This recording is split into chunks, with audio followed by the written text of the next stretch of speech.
So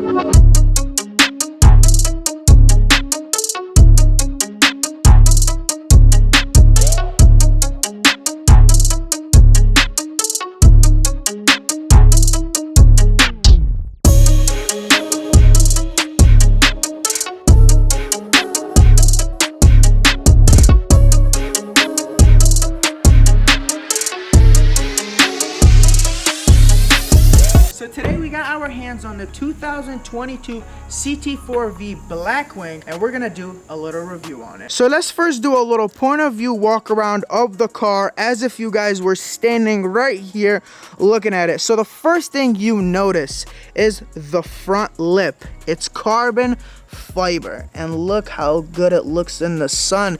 Also has these beautiful carbon fiber canards, and then the headlights are super classy and sleek. You got the daylight running lights right here. You have the black grille with the Cadillac symbol, and one thing I don't like about it is the hood. It's super basic. I feel like they should have had a little vent somewhere, but it still looks good. I mean, you have a little bit of body lines right here, but I see what they were going for. They want this car to look as sleeky as possible, and that is kind of what Cadillac was going for here. They still wanted it to look like a Cadillac, yet sporty and aggressive looking, because this is their V Series model. So the next thing I noticed while doing my little walk around are these vents right here, which look super cool. The only problem is they're not functional. They're simply there for looks. They look cool, but I wish they were functional. Also, the wheels are 18-inch wheels. I'm not sure why they didn't go with bigger wheels. You got 255 wide tires here, and then you got 275s on the back. You also have these 6-piston brakes. They look really, really cool in the red, and honestly, it goes really well with the key, which is right here. Look at that. So the key matches the brakes. So even though they call this the Blackwing, this exact spec does not come with the wing black. The wing actually comes in carbon fiber. Look at that. Ooh, it looks so good. This car is literally filled with carbon fiber parts. But that's not the only carbon fiber on this car. The entire side skirt is carbon fiber, and the diffuser is all carbon fiber. And all that carbon fiber was not cheap whatsoever. It ran the owner $7,000 for all the carbon fiber features I showed you guys. So before I go on any further, let's give this car a quick start.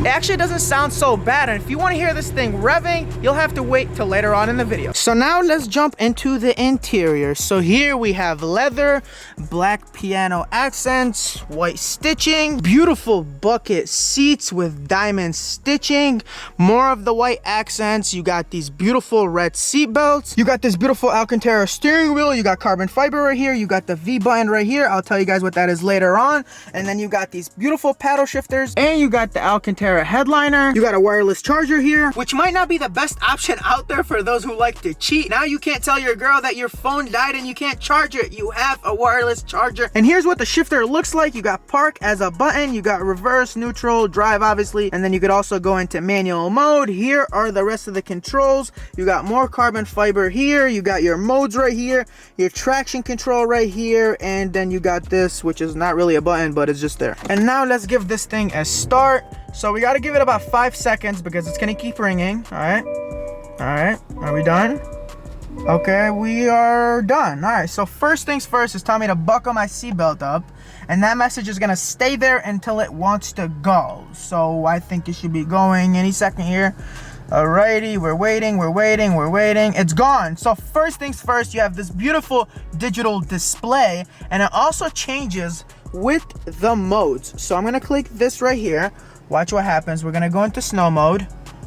All right, is it gonna change? Oh, doesn't change for snow mode. Let's go to sport. All right, it's gonna change for sport. It looks a little more sportier. You got the RPMs right here, and then you got the speed right there, which you can see. Now we're gonna go to my mode, which will go back to normal. Let's go to track. Track is where it's at. So the track, the RPMs will be pretty much on top, and it will look so sporty. Like, I love this cluster. It's my favorite cluster. So now let's talk about this little button right here, the V button. So once you click it, this happens. This thing basically gets in V mode, which basically means it's in go fast mode. You could pretty much customize whatever you want for this button. You could make the cluster look different. You could make the steering wheel be in sport or track, the suspension in sport or track. You could pretty much customize everything. The V button is simply your my mode. And you also got this little knob right here, which is basically for your traction. So as soon as I move it up, watch what happens here. You can go from wet to dry to inactive. And then we also got sport, race 1, race 2. So you could pretty much play around with the traction settings for this car with this little knob right here. You could also turn traction completely off right here by holding this, and let's see what happens. All right, boom. So the traction is completely disabled.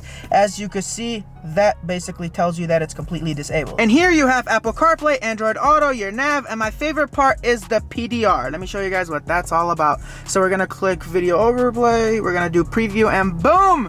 It's basically a camera in front of your car that could pretty much record everything. If you're going around the track, it'll record you. It'll pretty much show you everything about the car as well. It'll show you lap times. It'll record it for you. It's very, very cool. And this is an option that the Corvettes have, Camaros have it, and it's pretty cool to find it in the CT4V. And I want to cover these seats for a little longer. I don't think we took enough time appreciating them and checking out the details. So here you have the white details, you have the diamond stitching, you have the piano black details right here, and then this right here is pretty cool. Let's see if the camera can capture. It says Blackwing right here, but let me show you guys what they look like from the back. Okay, bam. So the entire back is Alcantara. Super, super cool. Like, look how aggressive they look, how sporty they look.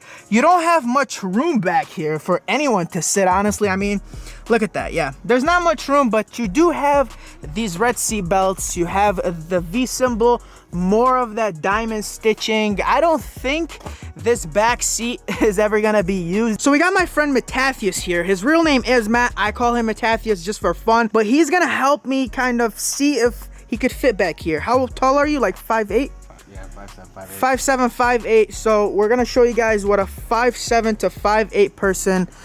Yeah. You want to put the seat? No. This is me sitting very comfortably over here, okay? And let's see how, yeah, there is no, I mean, look at that. You got no room. How is your headspace?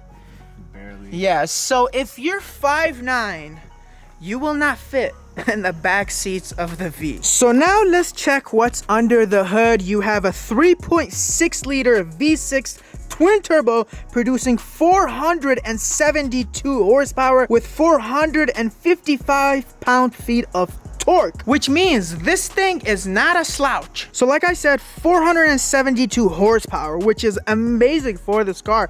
And also, this thing is not so bad on gas. It does 16 miles in the city and 24 in the highway. And as far as transmission, you got two options. You have a 10-speed automatic and you have a 6-speed manual. Yes, I said manual in a sedan. Cadillac made that possible. While other car manufacturers are leaving the manual behind, Cadillac said, wait a minute, let's take that manual and put it in a 4-door sedan. And it's only available in rear-wheel drive and weighs a little over 3,800 pounds. So now let's talk about the important numbers. This thing could do a 0 to 60 in 4 seconds flat, a quarter mile in 12.4 at 116 miles per hour. And those numbers were done in a 6-speed manual. Just imagine how much quicker this thing could be with the 10-speed automatic. Now this car does have the 10-speed automatic. I couldn't find numbers for it in a 10-speed automatic, so I'm sure it'll probably run like a 12 flat quarter mile and a 0 to 60 and probably like a 3.7, 3.8, somewhere around there, which is not bad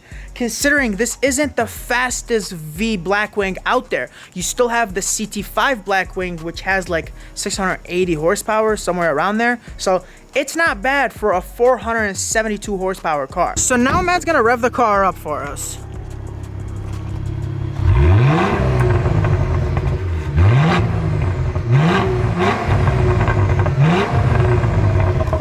Doesn't sound so bad. So if you like this car so far, you probably want to know how much would it run you for. So starting out, MSRP for this car is $59,000, but this spec right in front of you is nowhere near $59,000. This specific spec will run you $82,000. Like I said, just the carbon fiber alone was $7,000. So now that I've told you guys the price, is it worth it? $82,000 for this car? You guys have to talk to me in the comments below. So me personally, I do think that it's a bit overpriced, but that's only if you want to load it up with all these options. If you want to just go for a $60,000 spec, you could go for it. It's probably not going to look as good as this, but for $60,000, you get a lot of car. You get a pretty quick car, you get a luxurious car, you get a very track-oriented car. Believe it or not, this thing is very good around the track. You get a pretty well-rounded car for $60,000. For $80,000,